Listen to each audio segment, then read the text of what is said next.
Writing a good story is like making delicious pasta, and as an Italian, I know a bit about that. That's why I admire the movie Luca. It blends its ingredients smoothly to create a wonderful story. Now let's listen to the director Enrico Casarosa explain how they developed the final version of the story. There were a couple of challenges. One, trying to tell a story of an introvert that follows someone else. And the follower and an introvert are hard protagonists to drag you into a story. We talk a lot about character appeal when we make our movies, and I think while we love characters that grow and change, we have this interesting challenge of finding someone who's flawed or who has issues, but is still someone we want to get behind. How do you make us be interested in this guy and commit to wanting to know what's going to happen, but also see that he has issues? He's not a dreamer right away. We did not have I want to do this. So that felt a little harder because it was someone who didn't know what he wanted. He just knew that his world was too small. I think he ended up speaking a little more than we certainly started up front, because when he was too quiet, it was a little hard to understand what was going on with him. Finding the dreams and his imagination was another huge part. We need to see what's inside him because he's not going to tell us as much. And then structurally speaking, interestingly, we look at a lot of other movies, and I feel like we always had a bit of a movie that could have too many things if you didn't watch out. So we were trying to, let's be intimate, let's make it about character, let's make it about these kids being kids. Requires a scope to us was like, the goal should be kids-like, and the stakes should be kids-like. It's not the end of the world. You're working in that slightly smaller scale. And that was an interesting challenge. The key was finding something that still gave us an engine, because if you have no goal, you're a little floundering. And so for us, it ended up being the race. The race pulled us through enough, because we were really interested in the relationship. So we really thought and really whiteboarded, right? The whiteboard, and when you figure out the steps, we really thought really hard about, okay, here's Luca and Alberto. They're going to start getting a little further away from each other, and Giulia's in the middle here. And Luca is going to start feeling that he can do things on his own. Alberto can't really teach him anything once he's in this world, because he's just a blowhard and he doesn't know anything. We wanted that tension and that jealousy starting to be really what gave you a lot of drive and like worry for these characters. And then it needed enough of a pull through with the race. We had the danger that needed to be present at all times. If you don't splash these kids, if you don't make them have close calls, it also starts feeling a little bit too easy. Those three things were very important. That enabled us to keep it a little smaller. But this idea, for example, of, we talk a lot about Act 1 goals, we're going to go to the world and run away. Not an easy goal, right? Because you're running away from a family. There's a lot of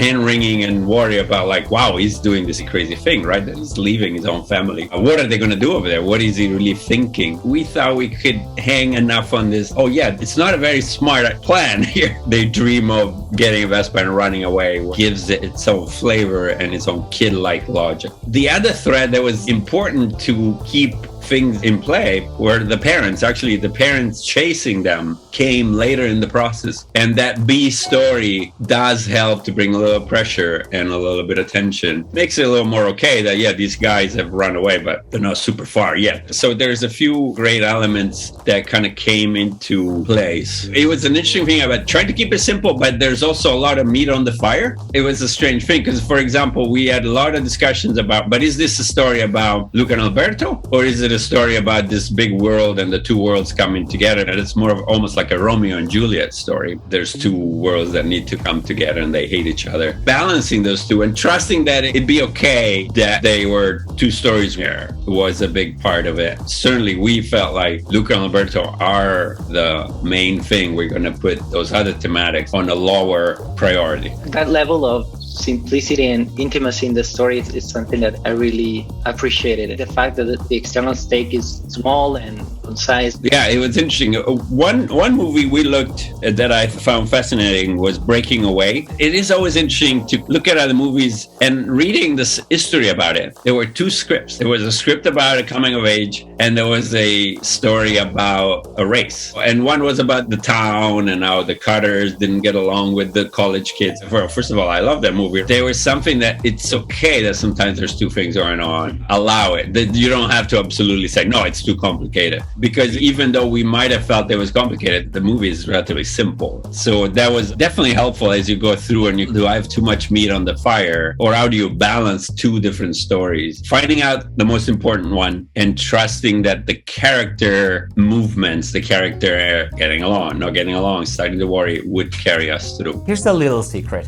Making great pasta doesn't require fancy steps or rare ingredients. It's all about using basic items like tomatoes, garlic, and oil to create a delicious sauce. It might sound simple, but it is actually quite challenging. In the same way, crafting a straightforward story is tougher than you might think. Now keep learning from Pixar storytellers by clicking on this playlist I put together for you. I'm Pietro, this is Write for Animation, and I'll see you in the playlist.